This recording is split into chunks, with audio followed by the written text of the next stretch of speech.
warahmatullahi wabarakatuh. Bismillahirrahmanirrahim. Alhamdulillahilladzi hadana likitabihi wa faddalana ala sairil umam bi akrami ahbabih. Hamdan yastadlibul marghuba min ridhaih wa yasta'tiful mahzuna min ata'ih wa yaj'aluna minasyakirina li na'maih wal 'arifina li awliyaihi wa alaih.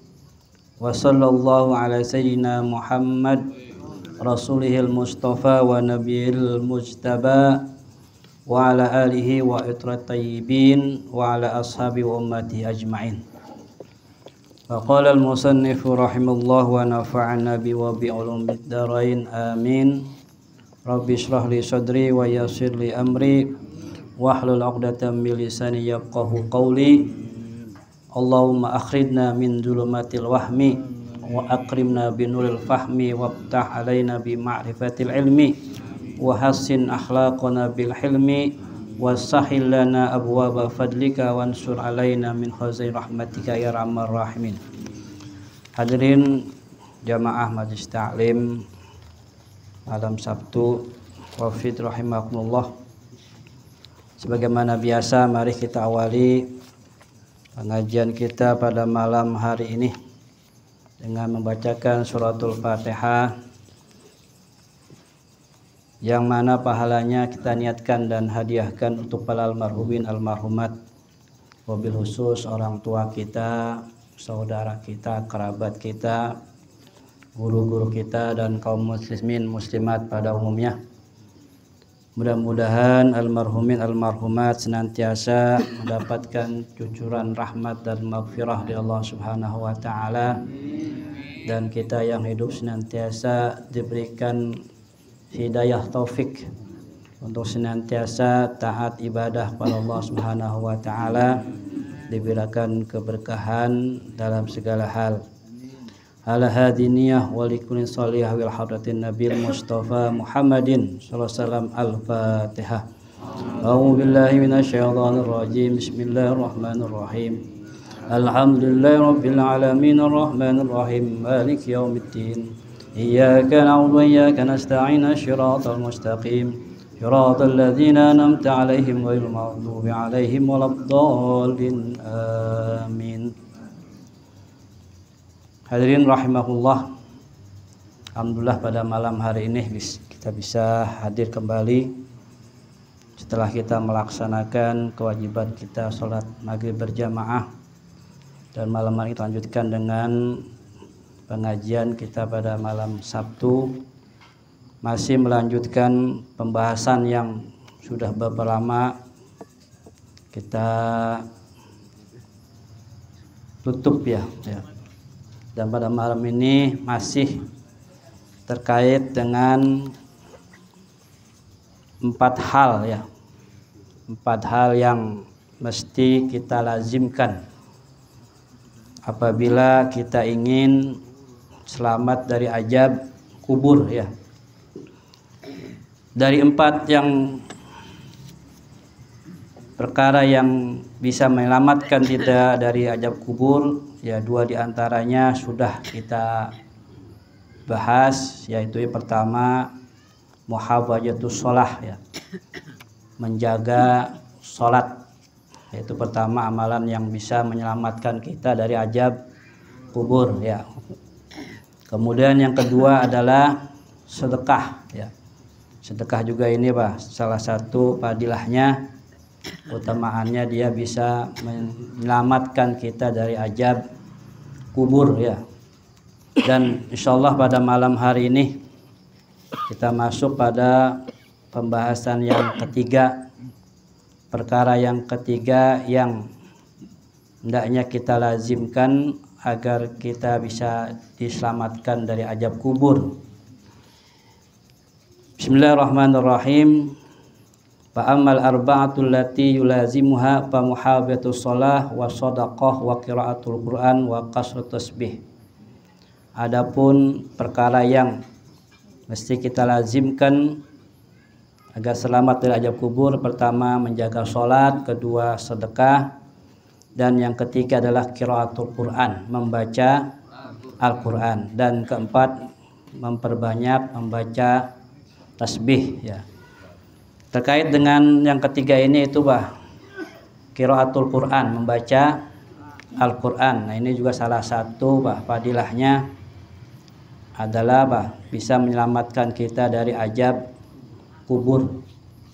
Karena itu pada kesempatan ini nanti ya akan kita bahas beberapa hal yang berkait dengan Al-Quran ya. Mulai dari untuk lebih kita menambah ilmu kita, pengetahuan kita tentang Al-Quran. Pertama terkait dengan struktur dari Al-Quran ya.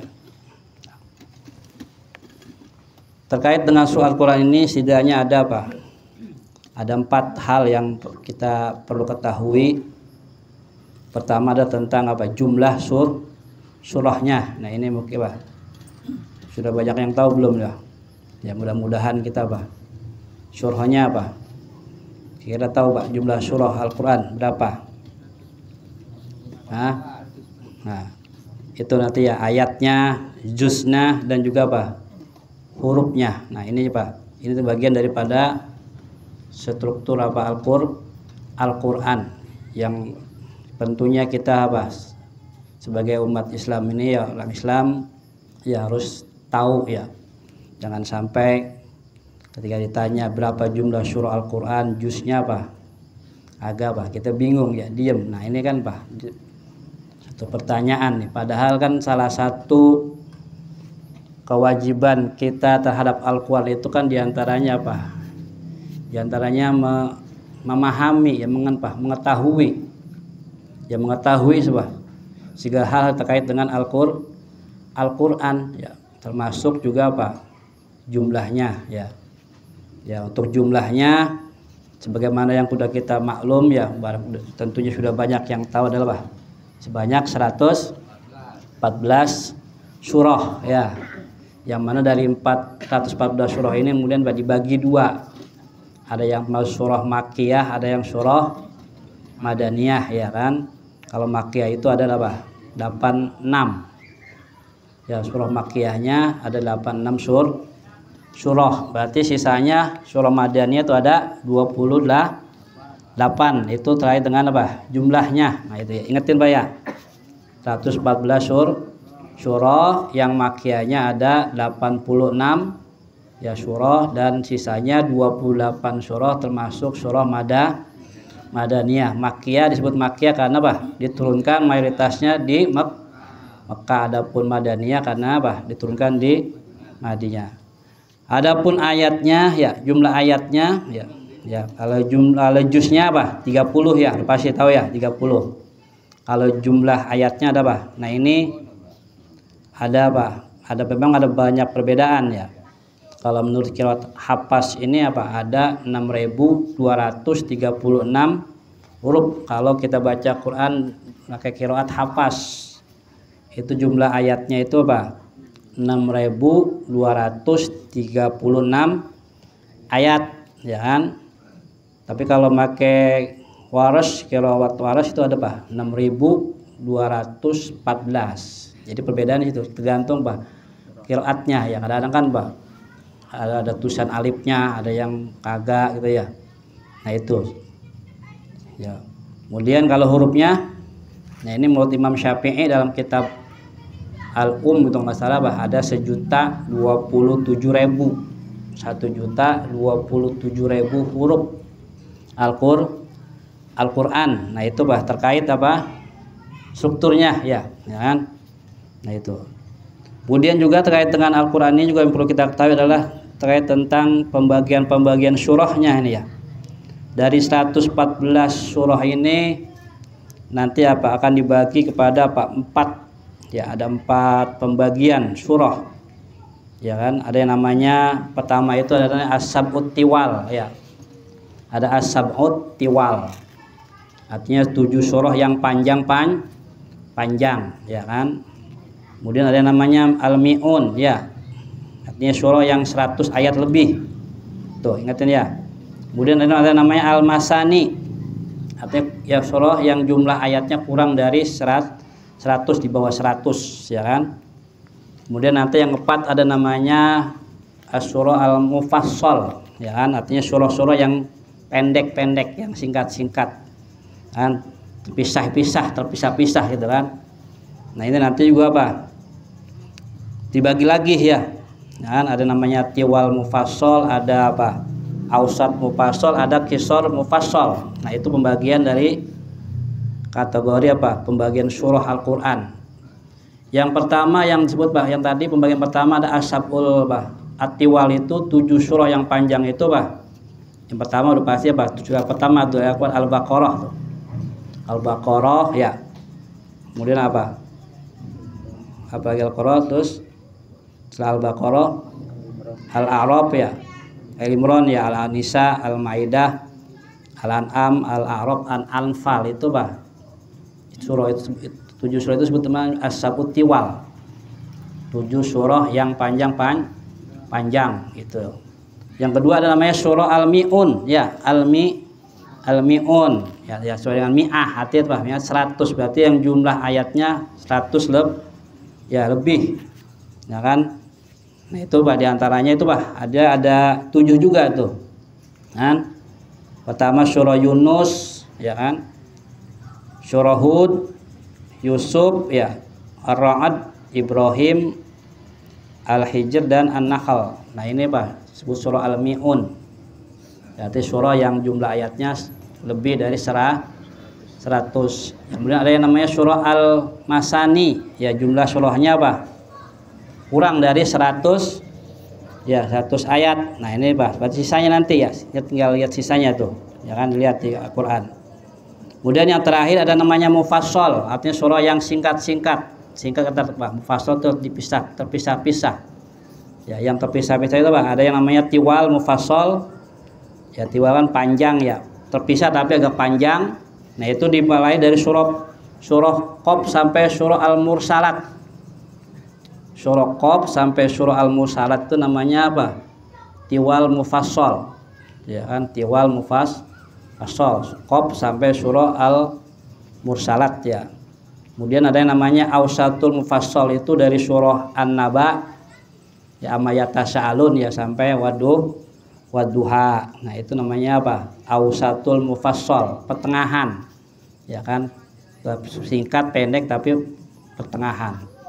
Ada yang namanya kisrul mufassal ya, artinya pendek ya. Nah ini mulai dari Alam Nasrah sampai An-Nas ya, surah An-Nas sampai An-Nas, itu terkait dengan pembagian apa ya, surah ya kan, yang tentunya apa ya perlu kita apa ketahui sebagai apa, tambahan pengetahuan kita tentang apa Al-Quran ya.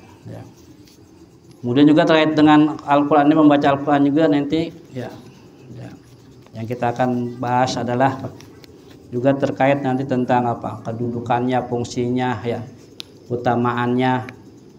Kemudian juga nanti juga padilah-padilahnya, kemudian nanti adab-adabnya ya kan.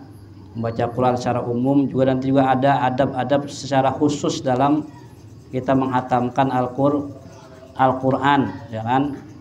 Dan juga nanti akan kita sampaikan juga beberapa hal atau hukum yang terkait dengan Al-Quran ya, seperti umpamanya sedekah apa, kita menghadiahkan bacaan Al-Quran yang memang apa kadang-kadang menjadi perbedaan di kalangan apa masyarakat, apakah bacaan Quran itu apa sampai ataukah kagak pahalanya ya, boleh enggak itu kita ngaji apa, orang mati kalau dari tradisi kita kan apa ya, diantara segala bentuk hadiah yang kita berikan pada orang yang mati kan membacakan surah Al-Quran ya, baik di rumah atau di kuburannya ya kan.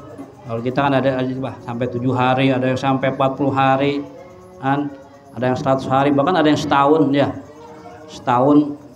kan. Itu tergantungnya apa, nah itu secara hukum gimana ya kan, apakah apa nyampe nggak pahalanya ataukah benar hukumnya boleh. Nah ini juga nanti ya sedikit akan kita ya sampaikan ya kan, supaya kita nanti bisa ya tahu hukumnya ya kan, apa yang selama ini sudah kita lakukan ya. Kemudian yang ketiga yang terkait dengan Al-Qur'an, tadi pertama tentang strukturnya, kemudian jumlah surahnya, susunan surahnya. Kemudian juga yang perlu kita tahu juga terkait dengan kedudukan dari atau dan fungsi Al-Qur'an ya. Ya, kedudukan dan fungsi Al-Qur'an ya. Ya, secara umum ya ini Pak. Secara garis besar fungsi Al-Qur'an itu di antaranya yang disampaikan oleh beberapa ulama ya kan, yang saya nukil ya. Di antaranya saya simpulkan ada apa? Ada 5 garis besarnya ya. Yang pertama, Quran itu berfungsi sebagai minhajul hayah atau sebagai apa? Pedoman hidup ya bagi umat Islam, pedoman Islam. Artinya tidak boleh ada aturan lain ya, aturan yang lain yang bertentangan dengan Al-Qur'an. Jadi pegangan utama itu harus Al-Qur'an. Ya, benar atau tidaknya patokannya harus Al-Qur'an. Itu sebagai apa? Fungsi pertama sebagai minhajul hayah, pedoman hidup kita ya kan. Fungsi yang kedua adalah sebagai pengganti ya kedudukan kitab sebelumnya ya kan. Ya. Juga Pak, bisa jadi juga musaddiqon ya, membenarkan ya kan. Mengganti kedudukan kitab sebelumnya ini bisa bermakna dia apa? Musaddiq, artinya apa? Membenarkan apa? Kitab yang sebelumnya ya kan. Aja Pak, memperkuat informasi yang disampaikan dari Pak kitab-kitab yang sebelumnya. Karena kan Al-Qur'an ini kitab terakhir ya. Pasti ada apa? Di antara isinya ya itu ada Pak, di antaranya berfungsi untuk memperkuat, membenarkan informasi-informasi yang disampaikan dari kitab-kitab sebelumnya, terutama masalah ketuhanan ya. Karena memang kalau secara asal yang namanya masalah tauhid itu semuanya sama ya. Kalau yang namanya kitab samawi itu baik Taurat, Injil, Zabur, Al-Qur'an itu secara usul itu sama semuanya, mengajarkan mengajak kita untuk menyembah, beribadah hanya pada Allah Subhanahu wa Ta'ala ya. Kalau nanti kemudian ada ada Tuhan-Tuhan lain ya, pengakuan antara Tuhan yang lain itu dalam agama-agama yang lain ya, itu betulnya berarti ada penyimpangan. Nah inilah yang ingin diluruskan oleh agama Islam ya kan. Nah itu sebagaimana contohnya ya Trinitas ya, kalau agama lain kan menganggap Nabi Isa itu sebagai Tuhan ya kan, diluruskan oleh Al-Qur'an kan bahwa beliau bukan tapi Abdullah ya, hamba Allah sama kayak. Nah itulah diantara fungsinya ya kan, meluruskan ya kan, juga meluruskan hal-hal yang tidak sesuai dengan ya awalnya diturunkan. Kemudian juga fungsi yang lain adalah sebagai al-mu'jizatul kubra. Jadi Quran ini berfungsi sebagai mukjizat terbesar ya kan, terbesar dari terutama bagi Nabi kita Muhammad SAW. Kemudian juga Al-Quran ini berfungsi atau yang bukan sebagai obat, artinya syifa ya kan, wa nunazzilu minal Qur'an ma huwa syifaa'u rahmah kan. Dan yang terakhir ya di antara fungsi tujuan Al-Qur'an adalah sebagai pemberi syafaat bagi kita ya. Iqra'ul Qur'an fa innahu ya'ti yaumal qiyamati syafi'an li ashabih ya. Baca Al-Qur'an karena Quran nanti pada hari kiamat dia datang sebagai penolong bagi li ashabih, bagi orang yang membacanya ya, mengamalkannya. Itu terkait dengan fungsi daripada Al-Qur'an. Kemudian juga ya hal yang lain terkait Al-Qur'an yang perlu kita pahami adalah tentang keistimewaannya nih. Ya mungkin pasti secara mayoritas sebagian besar sudah banyak kita ketahui keistimewaan atau kemuliaan daripada Al-Qur'an ya. Yang pertama tentunya adalah bahwa Al-Qur'an ini adalah kalamullah, ya kan? Sesuai dengan definisi Al-Qur'an apa? Kalamullah. Artinya apa? Firman Allah, bukan apa? Ucapan manusia atau bukan omongan nabi, sehingga apa? Ya, apa yang disampaikan dari isi Al-Qur'an itu adalah semua mengandung kebenaran yang apa? Mutlak, karena apa? Datangnya dari Allah itu. Kemudian keistimewaan yang lain Al-Qur'an adalah la raiba fi, ya kan? Tidak ada keraguan, ya, karena apa? Nah, ini salah satu kewajiban kita sebagai umat Islam. Di antara kewajiban Al-Qur'an adalah meyakini, ya kan? Dan meyakini Al-Qur'an, kebenaran daripada Al-Qur'an. Enggak boleh sedikit pun kita apa? Ragu terhadap kebenaran dari Al-Qur'an, ya kan? Semua itu ada yang kita harus yakin adanya surga, neraka, yang ini enggak boleh ya namanya percaya sebagian lalu mengingkari sebagian, ya.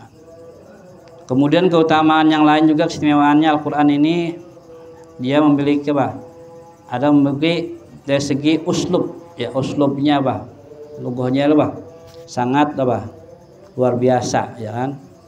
Sehingga tidak ada manusia yang bisa menandingi, ya. Bahkan dalam Al-Qur'an juga Allah Al-Qur'an sudah menantang langsung, ya, para ahli-ahli balaghah untuk bisa membuat ya, satu surah kecil pendek yang bisa mengalahkan, apalagi untuk mengalahkan, jangankan mengalahkan, menyamai, ya, keindahan gaya bahasa Al-Qur'an tidak ada yang bisa. Nah, itu bentuknya mukjizat, ya kan?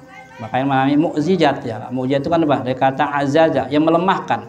Kalau masih bisa disamai oleh dari buku lain atau kitab lain, ya pasti bukan mukjizat namanya, ya kan? Sesuai dengan namanya mukjizat itu berarti tidak ada sesuatu yang bisa melakukannya, ya. Kemudian juga Al-Qur'an ini keutamaannya terbebas dari beragam kontradiksi. Jadi tidak ada yang antara satu dengan lain saling ta'arud, artinya saling tentangan, ya. Nggak ada kan? Dalam Al-Qur'an juga dalam surah An-Nisa itu sudah ditegaskan oleh Allah, walau kana min indi ghairillah lawajadu fi ikhtilafan katsira. Kalau seandainya ini Quran bukan datangnya bukan selain dari Allah, pasti kamu akan mendapatkan Al-Qur'an itu ikhtilafan katsira, perbedaan yang banyak, pertentangan dari ini. Tapi kan ternyata tidak ada satu informasi, satu ayat ini bertentangan dengan ayat-ayat yang lain. Itu cirinya, keistimewaannya. Kemudian juga keutamaan yang lain, keistimewaan lain yang tentunya ini tidak dimiliki oleh kitab-kitab yang lain, Taurat, Injil, Zabur, adalah al-muta'abbad bitilawatih, ya. Artinya bernilai ibadah dengan membacanya, kan? Kalau baca Taurat, Injil, Zabur itu ketika mereka membaca nggak ada pahalanya, nggak akan dinilai sebagai pahala, ya, sama aja kayak baca koran, ya, baca buku, kan? Ya, huruf-hurufnya tapi kalau Al-Qur'an, ya, bahkan sampai satu hurufnya itu sudah Allah berikan kebaikan. Satu huruf 10 kebaikan, kan? Man qara harfan min kitabillah falahu bi hasanah wal hasanatu bi asri amsalihah. Jadi siapa orang yang baca kitab Allah, maka setiap huruf ya, maka setiapnya apa yang baca itu menjadi satu dan satu kebaikan itu sama dengan 10 kali lipat, ya kan? Makanya kata Nabi, ya, la aqulu alif lam mim harfun, ya. Aku tidak mengatakan alif lam itu satu huruf, tapi alif harfun, walam harfun, wa mim harfum, ya, harfun. Jadi baca satu ayat alif lam mim sudah dapat 30 kebaikan. Nah, itu luar biasa Al-Qur'an, ya kan? Pahalanya, ya, jadi berpahala apalagi kalau kita sampai hatam. Yang tadi jumlah ayatnya berapa itu? Ya, hurufnya 1.027.000, ya, kali 10. kan 10 juta lebih kan. Nah itu tapi kalau apa itu diantara keistimewaan ini yang apa keistimewaan yang luar biasa yang apa mau paham mau kagak ya kan dapat pahala ya kan penting bacanya bener ya mau belajar ya kan. Makanya Pak nanti kawan nanti juga saya akan sampaikan ini tentang kewajiban-kewajiban kita terhadap Al-Qur'an ya. Kemudian juga utama apa keistimewaan yang lain adalah apa menjadi syafaat tuh ya kan. Quran bisa menjadi syafaat ya kan. Bahkan nanti dia apa ngomong bisa ngomong ya kan. Al-Qur'an apa asyam wal Qur'an yashfa'ani yaumal qiyamah tuh. Jadi ketika Al-Qur'an puasa nanti pada hari kiamat itu akan memberikan syafaat kan. Dan nanti dia ngomong tuh ya kan ya Allah ini orang waktu bah enggak sampai rela mengorbankan waktunya untuk bah kan membaca Quran maka apa fasyafi'ni maka apa berikan aku apa ya memberikan syafaat buat dia ya kan kata Allah bah akhirnya apa diizinkan. Nah itu luar biasa ya kan ini bagi yang apa baca ya. Bukan apa yang punya. Kemudian juga keutamaan keistimewaan Quran lain adalah apa tentunya apa mengandung prinsip ilmu pengetahuan ya kan. Makanya ada surah Iqra itu kan Iqra itu membaca ini kan adalah ya proses awal kita dalam memahami ilmu kan dari membaca itu kan secara langsung untuk ayat ya untuk kita bahwa Al-Quran itu penuh dengan diantaranya ilmu diantaranya apa ilmu prinsip-prinsip ilmu pengetahuan ya mungkin enggak secara apa detail tapi secara umum banyak yang menyinggung tentang ya kaedah ilmu pengetahuan ya kan ya.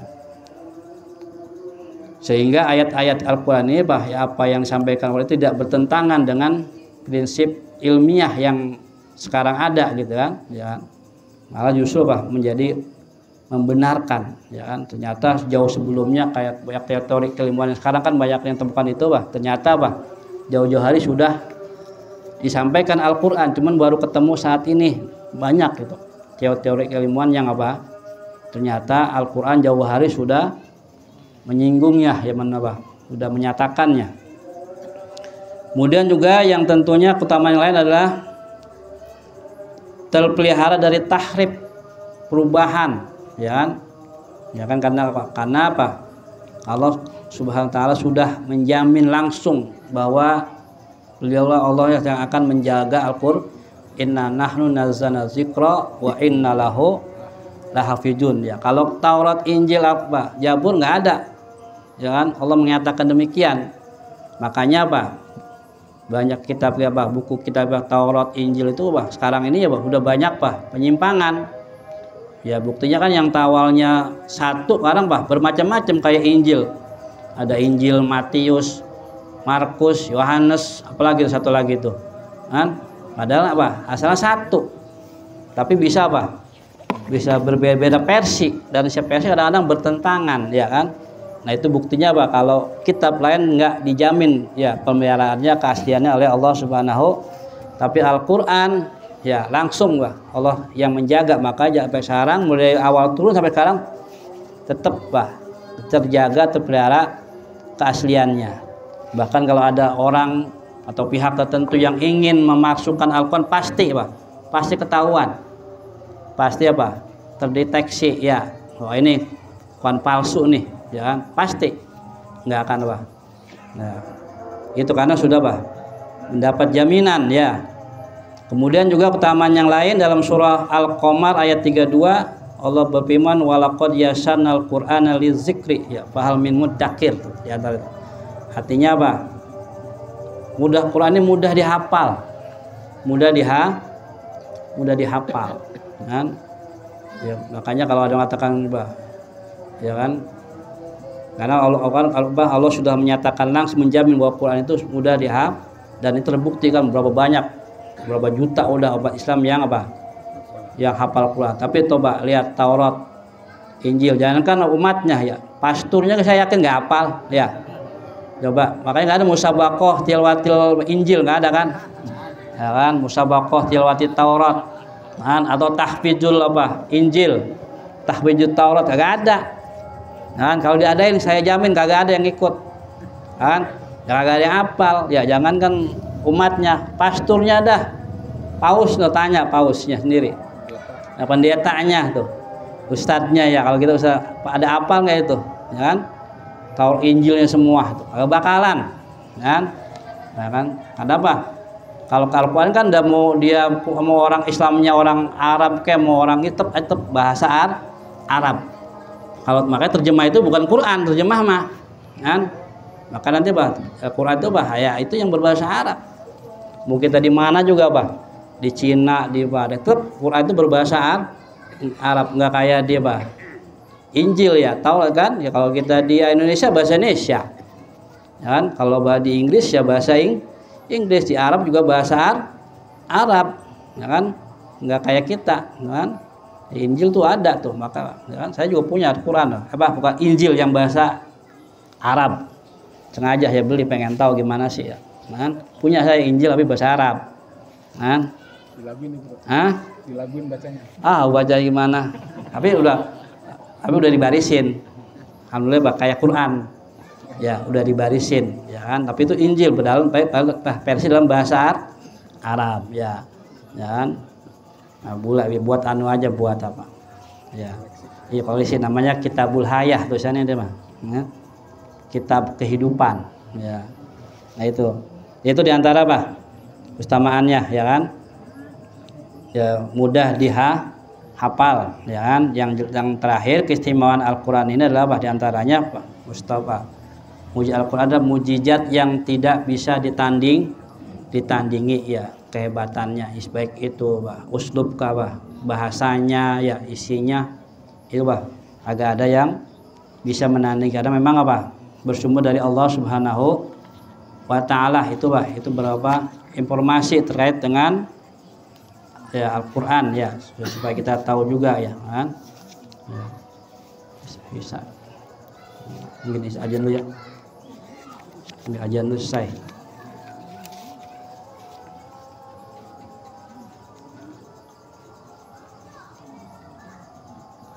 Cepat aja. Ya. Dan selanjutnya ya, lanjutkan terkait dengan kewajiban kita sebagai umat Islam terhadap Al-Quran ya. Yang pertama ini tentunya at-tasdiq ya. Itu ayusaddiqahu ya, artinya tasdiq membenarkan Al-Quran itu suatu keyakinan itu kewajiban, nggak boleh ada kita sebagai orang Islam ini meragukan dari kebenaran Al-Quran ya kan. Kalau ada yang meragukan berarti bisa jadi bisa kita kafir ya karena karena kan Al-Quran itu iman pada ada masuk rukun iman ya kan. Jangankan nggak percaya semuanya, sebagian aja kita sudah dianggap kufur ya. Jadi harus benar-benar ya harus yakin, meyakini kebenaran Al-Quran. Kemudian juga kewajiban yang kedua adalah qiraatuhu ya, qiraatul Quran, membaca Al-Quran. Jadi jadi orang Islam ini harus bisa baca Al-Quran ya. Nah, alhamdulillah ya bisa bisa alhamdulillah ya kan. Kalaupun yang belum bisa harus belajar, nggak usah malu ya kan. Suatu hal yang aneh gitu ya orang Islam tidak bisa baca Al-Quran, padahal kan Allah sudah menjamin walaqad yasanal Quran alizikri. Quran itu mudah pelajarin, dihafal ya kan. Kalau sampai nggak bisa baca Quran berarti emang agak mau ngaji ya nggak bisa ya kan. Apalagi zaman sekarang ini banyak metodenya kan, lebih mudah ya kan. Beda kayak zaman dulu, bareng orang-orang kita dulu yang baca Quran nggak punya metode khusus. Sekarang metode macam-macam kan, yang bu'a ya kan, maysura, ada ummi, ada qiraati, tilawati, macam-macam dah. Metode Jibril banyak tuh kalau kita metode yang ada zaman sekarang untuk bisa baca Quran. Makanya nggak ada alasan bagi umat Islam untuk tidak bisa baca Al-Quran. Harus itu, karena itu wajibatul muslim ini. Wajibatul muslim tijah Al-Quran, kewajiban muslim terhadap Quran, itu diantaranya kedua. Pertama membenarkan, meyakini, kedua membaca, kemudian yang ketiga ayat hamahu, memahami. Sudah kita bisa baca, ya kita berusaha meningkatkan pengetahuan kita dengan memahami Al-Quran, ya kan? Ya kita ingin tahu apa sih ya yang disampaikan Quran ini maksudnya apa. Nah, itu apalagi kadang kan ada terjemah, kan bisa kita pahami maknanya, ya kan. Kemudian kalau kita baca tafsir atau lebih dalam lagi tentu kita dengan tafsirnya kan, karena kan terjemah itu hanya memindahkan kata bahasa ya kan, yang kadang-kadang tentunya berbeda dengan maksud yang diinginkan, ya kan. Dengan tafsir itu akan kita bisa tahu ya apa sih maksudnya ini ya ayat ini kan yang dimaksud, ya kan. Nah, itu memahami Al-Quran dengan di antara tadabbur. Maka tadabbur Al-Quran wa fahmu itu termasuk kewajiban kita kan. Kemudian juga kewajiban yang lain adalah ta'limul Quran. Ya, ta'limul Quran berarti ya bukan sekedar kita baca, ya sih kita ilmunya, tajwidnya juga kita paham, kita tingkatkan supaya bacanya lebih bagus. Tentunya harus dibarengan tajwid, belajar, ya kan, belajarin tajwidnya, ya kan, panjang pendeknya makhraj ini harus benar-benar juga kita pahami ya. Pada awal mungkin barangkali ya nggak apa-apa, penting bisa dulu. Tapi kalau nanti udah lama meningkat harus ada upaya kita untuk meningkatkan kualitas bacaan Al-Quran kita dengan kita memahami ilmunya, tajwidnya ya.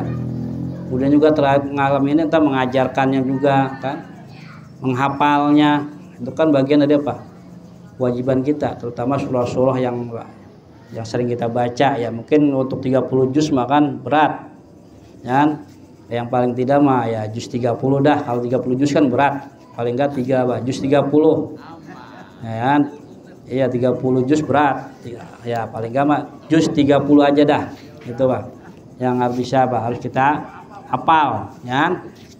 Jangan sampai sholat bacanya kuh lagi ya kan. Ya, harus ya kan.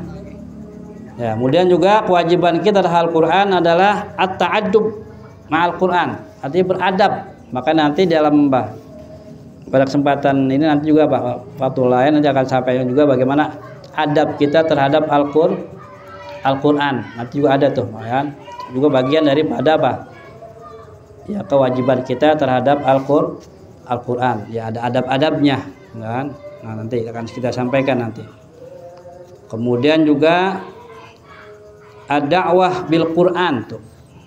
Jadi yang kewajiban saja adalah ad-da'wah bil Quran, berdakwah dengan setelah kita bisa baca, paham ya kan. Ya kita coba ajarkan ya orang lain tuh kan, atau kita dakwah dengan isi-isinya.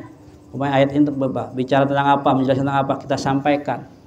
Ayat ini menjelaskan tentang ini ya, kita dakwahkan orang, kita ajak ya kan. Tentunya setelah kita ya mengamalkan untuk diri kita sendiri ya, itu mengamalkan juga bagian daripada kewajiban kita terhadap Al-Quran tuh kan.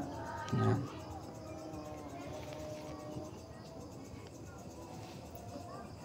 Itu terkait kewajiban Al-Quran ya. Waktunya kapan? Jam berapa? Jam berapa? Jam 19. Sampai jam berapa? 17. Banyak gitu. Ayo pasang. Banyak. Pengen nanya. Nah, itu. Nanya. Ada yang nanya? Iya.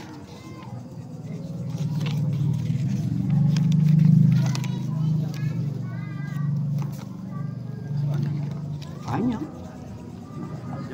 Panjang udah aja. Ada yang nanya kali itu. Iya. Ayo, ada yang nanya.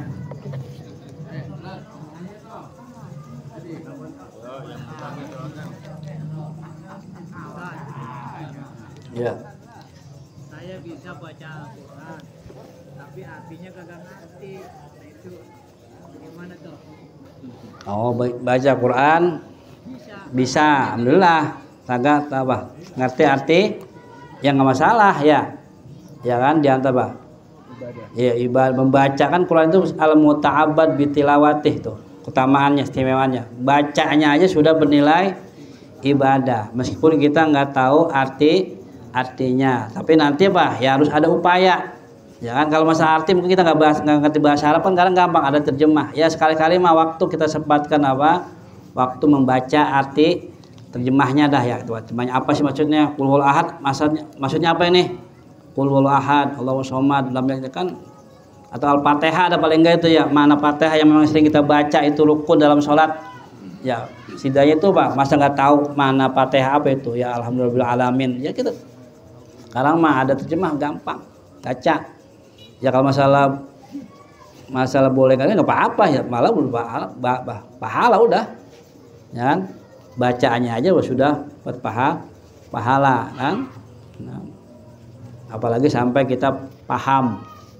Kemudian juga apa? Bacanya benar, sesuai apa? Tajwidnya. Nah, itu kan nanti nilainya juga apa? Akan ya luar biasa, berlipat ganda ya kan. Antara orang yang mahir bacanya sama orang yang bacanya masih terbata-bata tetap ada pahalanya kan. Ya yang penting mau baca ya. Yang nggak bisa ya belajar ya nggak usah malu kalau masalah ilmu mah ya kan. Iya alhamdulillah.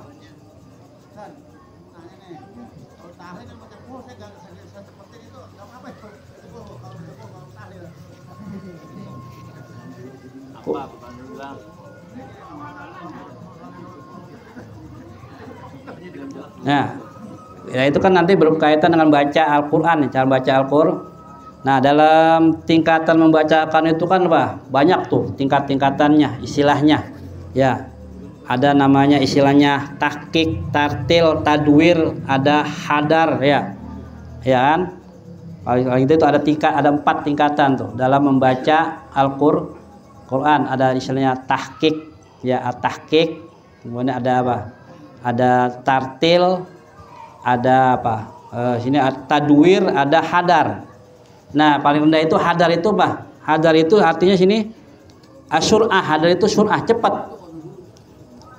Beristilah hadar itu idrajul qiraah wal isra' biha ma'a murafati adami batil huruf wajihabil gunnah. Artinya apa? Tingkatan ini biasanya bagi orang yang yang telah hafal Quran ya boleh cepat, tapi penting ma'a muraati adami batil huruf, jangan sampai ada huruf-huruf yang kepotong-potong kan. Ya Allah qul huwallahu ahad, jangan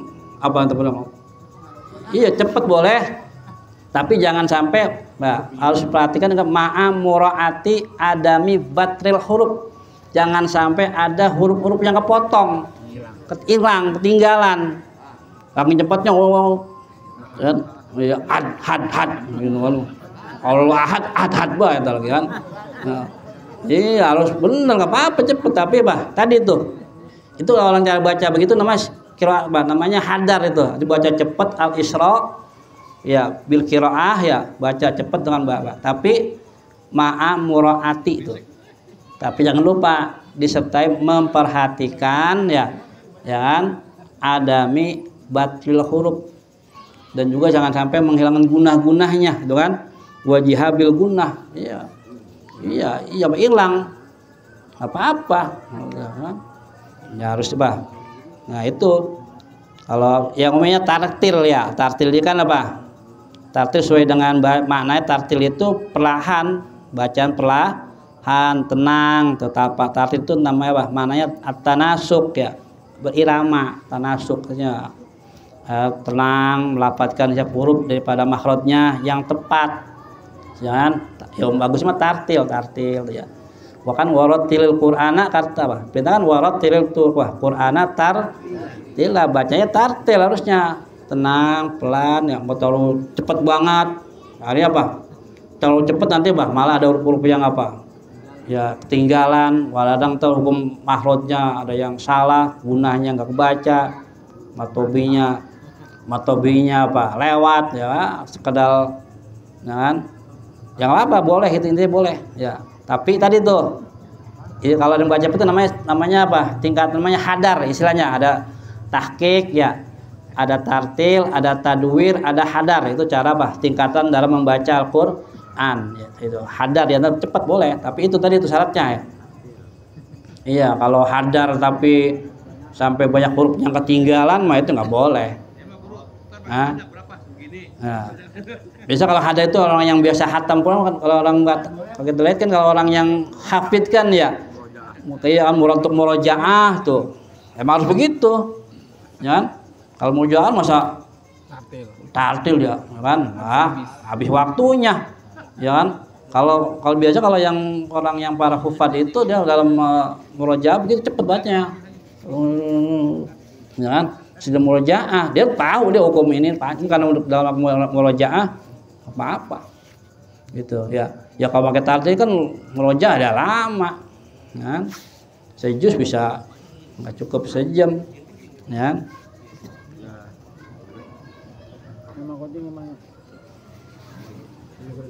Ya udah ya demikian ya nanti kita lanjut pada kesempatan yang lain, kita lanjutkan lagi terkait dengan adab Al-Quran, dan adab membaca Al-Quran, fadilahnya juga, nanti adab dalam menghatamkan, juga banyak materi terkait Al-Quran yang belum nanti belum saya sampaikan, terutama hukum dalam hadiah Al-Quran ya, yang memang sering kita lakukan di dalam masyarakat, kepada yang mati kita bacain Quran ya kan di bagian masyarakat ada yang nggak begitu kan tradisinya ya kan, kadang-kadang nggak ada tahlil, nggak ada bacaan, udah aja mati, udah aja saya kubur selesai. Kalau kita kan enggak, tahlil juga ada kan, baca Quran di kuburannya atau di rumah, nah itu kan, nah bagaimana hukumnya, nah itu nanti akan kita bahas pada kesempatan yang akan datang. Yang untuk malam ini hanya segini, mudah-mudahan bermanfaat buat kita semua. Sebagaimana biasa kita tutup dengan doa. Bismillahirrahmanirrahim. Alhamdulillahirabbil alamin. Allahumma shalli ala sayyidina Muhammad wa ala sayyidina Muhammad. Allahumma anfa'na bima 'allamtana wa 'allimna alladzi yanfa'una ilman nafi'a. Allahumma faqihna wa faqih ahlana wa qarabatin lana fi dinina. Allahumma ij'al jam'ana hadza jam'an marhuma wa tafarraqana min ba'di tafarruqan ma'suma. Rabbana atina fid dunya hasanah wa fil akhirati hasanah wa qina adzabannar. Walhamdulillahirabbil alamin. Assalamualaikum warahmatullahi wabarakatuh.